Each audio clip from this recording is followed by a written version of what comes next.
नमस्कार मित्रांनो, यूट्यूबच्या नोकरी गुरु मराठी या चॅनलवर आपले स्वागत आहे. मित्रांनो, आजच्या व्हिडिओमध्ये आपण आज जो आपला MIDC ज्युनियर इंजिनिअरचा मेकॅनिकल आणि इलेक्ट्रिकलवाल्यांचा जो पेपर झाला, तर त्याच्या संबंधित आपण या व्हिडिओमध्ये माहिती घेणार आहोत.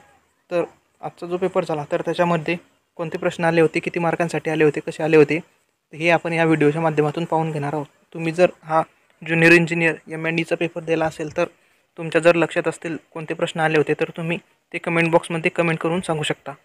तर व्हिडिओला सुरुवात करूया. तर या ठिकाणी मराठी सेक्शनमध्ये आता तुम्ही जर पेपर दिला असेल तर तुम्हाला दिसलेच असेल. मराठी सेक्शनमध्ये अमृत, तर याचा जो विषमार्थी शब्द आहे तर या कोणता होता तो विचारला होता. त्याच्यानंतर समानार्थी शब्द विचारला होता. त्याच्यानंतर वाक्याचे प्रकार म्हणजे वाक्य कोणत्या प्रकारचं आहे ते विचारलं होतं. तर हे अबब केवढी ही गर्दी, तर हे जे हे उद्गारार्थी वाक्य आहे. तर हे वाक्याचा कोणता प्रकार आहे तर आणि त्यांनी 4 ऑप्शन दिले होते. उद्गारार्थी, प्रश्नार्थी असे विविध वाक्याचे प्रकाराचे त्यांनी अर्थ हे ऑप्शन दिले होते. त्याच्यानंतर पुढे वाक्प्रचार दिला होता. म्हणीचा अर्थ कोणता आहे तो सांगितला होता. त्याच्यानंतर उतारा दिला होता आणि उतार्यावरील 2 प्रश्न त्यांनी हे विचारले होते. त्याच्यानंतर अलंकाराचे रूप, एक सेंटेन्स एक त्यांनी स्टेटमेंट दिले होते, त्याच्यावर अधोरेखित केले होते आणि अलंकाराचे रूप कोणते आहे ते सांगितले होते. त्याच्यानंतर द्वंद्व समासाचे किती प्रकार आहे हा एक प्रश्न त्यांनी विचारला होता. तुमच्या जर लक्षात असेल तर द्वंद्व समासाचे किती प्रकार आहे हा एक प्रश्न त्यांनी विचारला होता, हे देण्यात येईल. त्याच्यानंतर शब्दाचा अर्थ हा. त्याच्यानंतर इंग्लिश सेक्शनमध्ये आता या ठिकाणी synonyms, antonyms, fill in the blank. आता रिकाम्या जागी योग्य शब्द बरं याच्यावर त्यांनी 2 प्रश्न विचारले होते. फिल इन द ब्लँक्समध्ये 2 प्रश्न त्यांनी विचारले होते. त्याच्यानंतर प्रिपोजिशन, आता हा प्रिपोजिशनचा हा पार्ट जो आहे हा फिल इन द ब्लँकमध्ये त्यांनी विचारला होता. त्याच्यानंतर पुढे arrange word in dictionary order, तर अल्फाबेटिकलनुसार हा जो आहे हा वर्डची अल्फाबेटनुसार सिरीज लावायची होती. त्याच्यानंतर मिनिंग ऑफ सेंटेन्स, एक त्यांनी वाक्य दिलं होतं त्याचा अर्थ काय होता ते. त्याच्यानंतर चेंज द व्हॉइस, एक सेंटेन्स दिलं होतं, एक त्यांनी स्टेटमेंट दिलं होतं त्याचा active voice to passive voice, passive to active असे चेंज द व्हॉइस हे करायचे होते. त्याच्यानंतर पुढे जो आहे हा बुद्धिमत्ताचा प्रश्न, तर बुद्धिमत्ता या टॉपिकवर त्यांनी आपल्याला 20, तर असा प्रश्न विचारला होता. 20, 8001 तर दोनाचा संबंध काय येईल हा एक प्रश्न विचारला होता. त्याच्यानंतर अक्षरमाला, इंग्रजीची जी अक्षरमाला आहे त्याच्यावर त्यांनी 2 प्रश्न विचारले होते. तसेच सिरीज मॅथ याच्यावर जो आहे याच्यावरही त्यांनी 2 प्रश्न विचारले होते. याची जे मॅथची जी सिरीज आहे त्याच्यामध्ये सुरुवातीला 105, त्याच्यानंतर 85, त्याच्यानंतर म्हणजे हे 25, 20, त्याच्यानंतर 30 असा काहीतरी फरक होता आणि त्याच्यातील जो एरर येणार होता तो आपल्याला ओळखायचा होता, असा त्यांनी प्रश्न विचारला होता. त्याच्यानंतर कोडिंग, ॲव्हरेज, आता कोडिंग त्याच्यानंतर ॲव्हरेज हेही प्रश्न विचारले होते. आता कोडिंगचा जो प्रश्न होता तो वेगळा होता आणि ॲव्हरेजचा प्रश्न वेगळा होता. याच्यामध्ये 9 संख्यांची त्यांनी ॲव्हरेज दिली होती, एक ठराविक संख्या, आणि 8 संख्यांची ॲव्हरेज एक वेगळी संख्या. तर 9वी जी संख्या आहे ती काय आहे ही आपल्याला शोधायची होती. त्याच्यानंतर हे जे आहे हे सिरीजवाला जो प्रश्न आहे याच्यामध्ये P-R-R, तर ही जी सिरीज आहे तर या सिरीजमध्ये त्यांनी P, त्याच्यानंतर या ठिकाणी Q, त्याच्यानंतर हा R, त्याच्यानंतर हा S हा येतो. त्याच्यानंतर ही पूर्ण सिरीज होते. त्याच्यानंतर पुन्हा या ठिकाणी S, त्याच्यानंतर R, नंतर Q आणि P, म्हणजे या बाजूने PQRS चालू होतो आणि या बाजूने PQRS असा चालू होतं. रिकाम्या जागी हे शब्द येणार आहे. तर असे त्याचे उत्तर होते. त्याच्यानंतर एक प्रश्न दिशा, डायरेक्शनवर होता. एक प्रश्न डायरेक्शन याच्या संबंधित होता.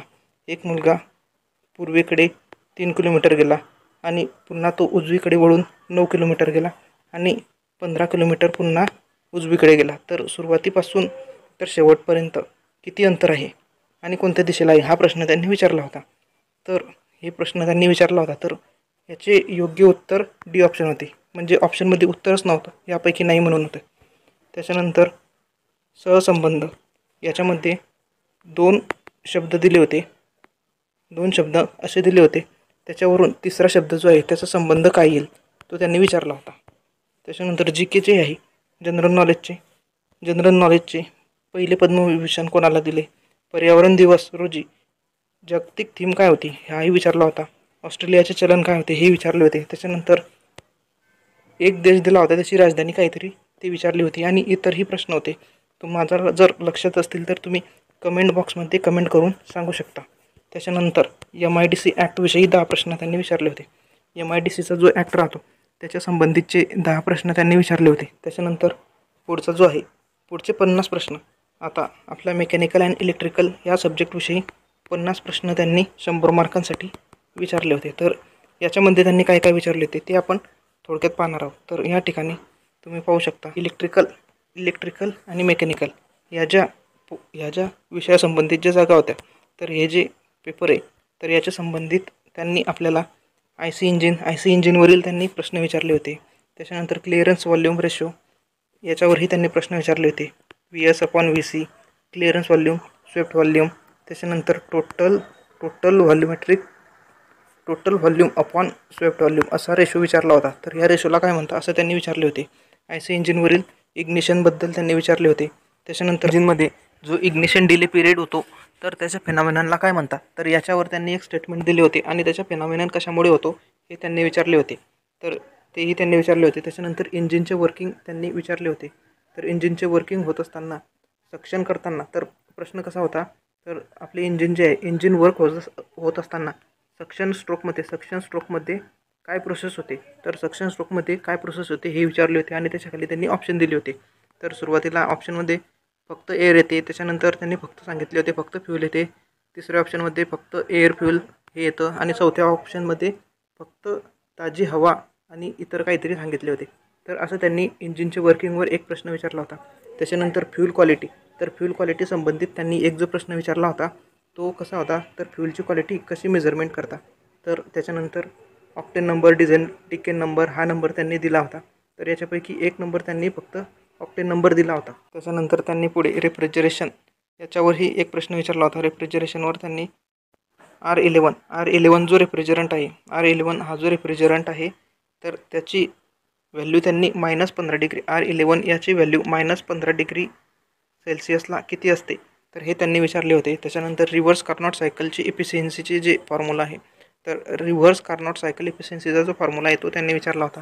त्याच्यानंतर कोएफिशियंट ऑफ परफॉर्मन्स याचा जो फॉर्म्युला आहे तो त्यांनी विचारला होता. हीट पंपवर ही एक प्रश्न त्यांनी विचारला होता. त्याच्यानंतर रेफ्रिजरेशन, इव्हॅपोरेशन अँड कंडेन्सर याच्यावर प्रत्येकी 2 प्रश्न त्यांनी विचारले होते. तर इव्हॅपोरेशन सायकल ही जी आहे इव्हॅपोरेशन सायकलवर त्यांनी एक वेगळे स्टेटमेंट दिले होते आणि त्या स्टेटमेंटवर त्यांनी एक प्रश्न विचारला होता आणि दुसरा एक विचारला होता. तसेच कंडेन्सर याच्यावरही त्यांनी 2 प्रश्न विचारले होते. तर हे जे प्रश्न आहे हे वेगवेगळे होते. तुम्हाला जर ते लक्षात असतील तर तुम्ही कमेंट बॉक्समध्ये कमेंट करून सांगू शकता. त्याच्यानंतर ब्रेक थर्मल इफिशियन्सीचा जो फॉर्म्युला आहे हा फॉर्म्युला त्यांनी विचारला होता. शाफ्ट टॉर्क फॉर्म्युला आता हा जो फॉर्म्युला आहे शाफ्ट टॉर्क फॉर्म्युला हाही त्यांनी विचारला होता. याच्यामध्ये त्यांनी TS आणि ज्या व्हॅल्यू आहे न्यूमेरिकल ज्या फॉर्म्युल्यामधील व्हॅल्यू आहे त्या फॉर्म्युल्यामधील व्हॅल्यू त्यांनी सांगितल्या होत्या आणि तो फॉर्म्युला कसा आहे तो त्यांनी विचारला होता. त्याच्यानंतर इलेक्ट्रिकल डिपार्टमेंटसाठी आता इलेक्ट्रिकलचा जो विषय आहे तर त्याच्यामध्ये त्यांनी आपल्याला ट्रान्सफॉर्मर AC अँड DC याच्यावर प्रत्येकी 2 प्रश्न त्यांनी विचारले होते. AC DC मध्ये 2 प्रश्न विचारले होते. Transformer winding primary and secondary आता हा जो वाइंडिंगचा जो पार्ट आहे ट्रान्सफॉर्मरमधील तर याच्यावरही त्यांनी प्रत्येकी 2 प्रश्न त्यांनी विचारले होते. Primary winding and secondary winding त्याच्यानंतर आर्मेचर वगैरे याच्यावरही त्यांनी प्रश्न विचारले होते. त्याचप्रमाणे पुढे जो आहे पुढचा topic electric energy converted into mechanical energy याच्यावरही त्यांनी प्रश्न विचारले होते. इंडक्शन मोटरवर विचारले होते. रेजिस्टंट अँड व्होल्टेज याच्यावर 2 ते 3 प्रकारचे वेगवेगळे असे उदाहरणं प्रश्न त्यांनी विचारले होते. तर हेही तुम्ही कमेंट बॉक्समध्ये कमेंट करून सांगू शकता. त्याच्यानंतर रिलेचा प्रश्न विचारला होता. रिलेचं काय फंक्शन आहे, प्रोटेक्शन कशाचे ते प्रोटेक्शन करते याच्यावर त्यांनी प्रश्न विचारला होता. इलेक्ट्रिक करंट आता याच्यावरही त्यांनी एक प्रश्न विचारला होता. ह्युमन बिईंगला जर इलेक्ट्रिक करंट जर लागला तर त्याची संबंधित एक त्यांनी प्रश्न विचारला होता. सबमर्सिबल पंप याच्यावर एक प्रश्न, डायनामोमीटरवर प्रश्न होता. इलेक्ट्रिक टॉर्क मेजरमेंट डिव्हाइस कोणते आहे हेही त्यांनी विचारले होते. हाही एक प्रश्न आला होता. आणि जर इतरही प्रश्न असतील जे तुमच्या लक्षात असतील तर तुम्ही ते कमेंट बॉक्समध्ये कमेंट करून सांगू शकता. तेही आपण घेऊ शकतो किंवा इतरांनाही ते कमेंट बॉक्समध्ये कमेंट करून समजू शकता कोणते प्रश्न होते, कसे होते. तर व्हिडिओ जर तुम्हाला चांगला वाटला असेल तर लाईक करून घ्या आणि इतर व्हिडिओसाठी चॅनलला सबस्क्राईब करून बेल आयकॉन प्रेस करा. पुन्हा भेटूया नवीन माहितीमध्ये, नवीन व्हिडिओत. धन्यवाद.